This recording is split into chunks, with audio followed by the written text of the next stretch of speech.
चुपचाप खुद को बदलो, लोग तरसेंगे। जीवन का सबसे बड़ा उत्तर शब्दों से नहीं दिया जाता, परिवर्तन से दिया जाता है। बहुत लोग तुम्हें समझेंगे नहीं, कुछ तुम्हें छोड़ देंगे, कुछ तुम्हें कम आंकेंगे, कुछ तुम्हारी कीमत तब तक नहीं जानेंगे जब तक तुम दूर नहीं चले जाते। ये संसार अक्सर वही चीज पहचानता है जो उसके हाथ से निकल जाती है। इसलिए रोकर समझाने में समय मत गंवाओ। स्वयं को इतना बदलो कि एक दिन लोग तुम्हें देखकर समझ जाएं कि उन्होंने क्या खोया। तुम्हारी सबसे बड़ी गलती यह रही होगी कि तुमने अपना मूल्य उन लोगों से पूछा जो स्वयं अपनी कीमत नहीं जानते।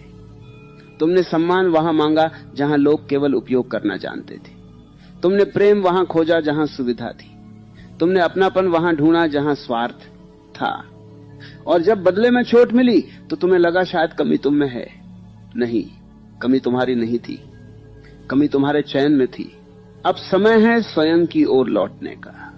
जो ऊर्जा तुम लोगों को मनाने में लगा रहे थे उसे खुद को बनाने में लगाओ। जो समय तुम ये सोचने में बर्बाद कर रहे थे कि किसने क्या कहा, उसे अपनी नई पहचान गढ़ने में लगाओ।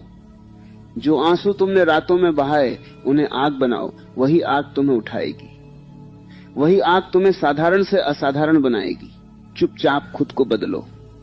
इसका अर्थ केवल कपड़े बदलना नहीं, सोच बदलना है। चाल बदलना नहीं, चरित्र बदलना है। चेहरा बदलना नहीं, चेतना बदलना है। दुनिया को दिखाने के लिए नहीं, अपने भीतर के सोए हुए शेर को जगाने के लिए बदलना है। क्योंकि जब भीतर शक्ति जागती है तो बाहर की दुनिया अपने आप बदलती दिखाई देती है। तुम्हें याद रखना होगा कि लोग तभी तक तुम्हें हल्के में लेते हैं जब तक तुम स्वयं को हल्के में लेते हो। जिस दिन तुमने अपने समय की कीमत समझ ली, जिस दिन तुमने अपनी सीमाएं तय कर ली, जिस दिन तुमने अपनी मेहनत को गंभीरता से लेना शुरू कर दिया, उसी दिन दुनिया का व्यवहार बदलने लगता है।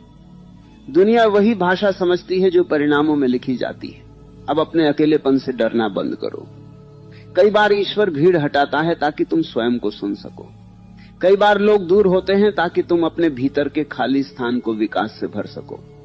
कई बार टूटे रिश्ते इसलिए होते हैं ताकि तुम टूटी आदतों को देख सको। जो तुम्हें अंत लग रहा है वही नई शुरुआत हो सकती है। चुपचाप खुद को बदलो और किसी को घोषणा मत करो। बीज कभी शोर नहीं करता, फिर भी वृक्ष बन जाता है। सूरज उगने से पहले प्रचार नहीं करता, फिर भी पूरी दुनिया उजाला देखती है। नदी रास्ते में पोस्टर नहीं लगाती, फिर भी सागर तक पहुंच जाती। प्रकृति की हर महान चीज मौन में बढ़ती है। इसलिए अपनी तैयारी को शोर मत बनाओ, साधना बनाओ। अब अपने दिन को नया रूप दो। सुबह उठो तो सबसे पहले अपने लक्ष्य को याद करो।